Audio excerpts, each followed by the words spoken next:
Os espinhos cercando os lírios. Parte 01, dia 29 de março de 2025. Como o lírio entre os espinhos, assim é minha querida entre as filhas. Cântico dos Cânticos 2:2. Não entraremos em nenhuma discussão inútil hoje. Tomamos como certo que Cantares de Salomão é uma sagrada canção de casamento entre Cristo e sua igreja, e que é o Senhor Jesus quem está aqui falando de sua igreja, e, de fato, de cada membro individual, dizendo, como o lírio entre espinhos, assim é minha querida entre as filhas. Nem mesmo entrarei em qualquer discussão sobre qual flor em particular é aqui entendida pela palavra traduzida como lírio, pois seria muito difícil selecionar uma planta da Terra Santa sobre a qual viajantes e botânicos concordariam. O lírio, sobre o qual devemos nos concentrar naturalmente, não é como reunir de livros de viagem, atualmente encontrado naquele país. Embora não possamos, portanto, ter certeza de que nunca esteve lá ou ainda não pode ser descoberto, várias outras formas justas e bonitas, de acordo com as fantasias de vários viajantes, foram preferidas para ocupar o lugar da planta pretendida pelo hebraico original. Mas nenhuma delas chega ao ideal sugerido a um leitor de inglês, por nossa tradução. Pela primeira vez, tomarei a liberdade de vestir a escritura com um traje ocidental, se necessário, e me aventurar a fazer o que Salomão certamente teria feito se seu Cântico dos Cânticos tivesse sido escrito na Inglaterra ou em outra nação.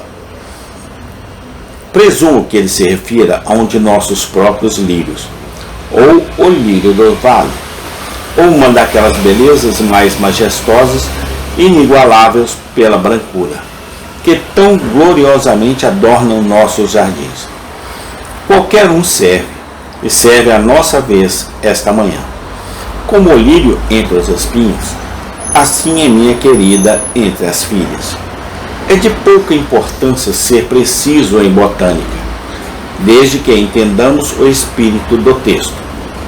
Buscamos utilidade prática e consolo pessoal, e prosseguimos imediatamente na busca, na esperança de que seja conosco como com o próprio grande noivo, de quem o Cântico de Ouro diz: ele se alimenta entre os lírios.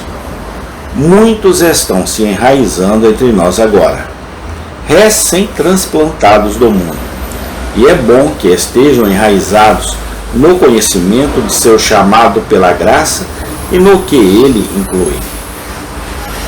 Eles devem saber desde o início o que é um cristão, quando ele é verdadeiramente um cristão, o que se espera que ele seja, o que o Senhor pretende que ele seja, e o que o Senhor Jesus considera que ele realmente seja, para que não cometam erros, mas possam calcular o custo e saber no que se aventuraram. Pensando cuidadosamente sobre este assunto e desejando ansiosamente advertir nossos novos convertidos, sem alarmá-los, não consegui pensar em nenhum texto do qual eu pudesse, na exposição dele, expor melhor a posição, condição e caráter de um verdadeiro cristão. O próprio Jesus Cristo sabe melhor como é sua própria noiva. Vamos ouvi-lo enquanto ele fala nesta canção incomparável. Ele sabe melhor o que seus seguidores devem ser, e podemos nos contentar em tirar as palavras de sua própria boca, quando, na mais doce poesia, ele nos diz: como o lírio entre os espinhos, assim é minha querida entre as filhas. Junte-se a mim, então, meus irmãos, neste momento, considerando os lírios de nosso Senhor, como eles crescem, no que diz respeito à Igreja de Deus. Há 2 pontos sobre os quais vou me alongar. Primeiro, sua relação com seu Senhor. Em segundo lugar, sua relação com o mundo. Em primeiro lugar, acho que meu texto expõe muito bem a relação da igreja e de cada indivíduo com Cristo. Ele a chama de minha querida, um nome primorosamente doce, como se todo o amor dele tivesse saído e se incorporado nela. O primeiro ponto, então, de sua relação com Cristo é que ela tem o querido dele. Pense nisso e deixe a bendita verdade habitar longa e docemente em suas meditações.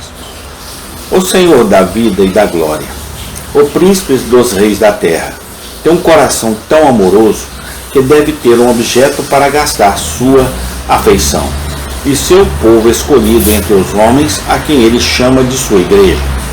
São eles que são seu amor, o objeto de seu deleite supremo.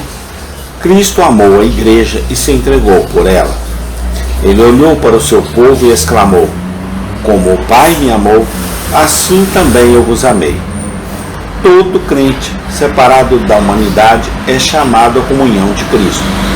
Também é objeto peculiar de seu amor, não apenas de nome, mas de fato e de verdade.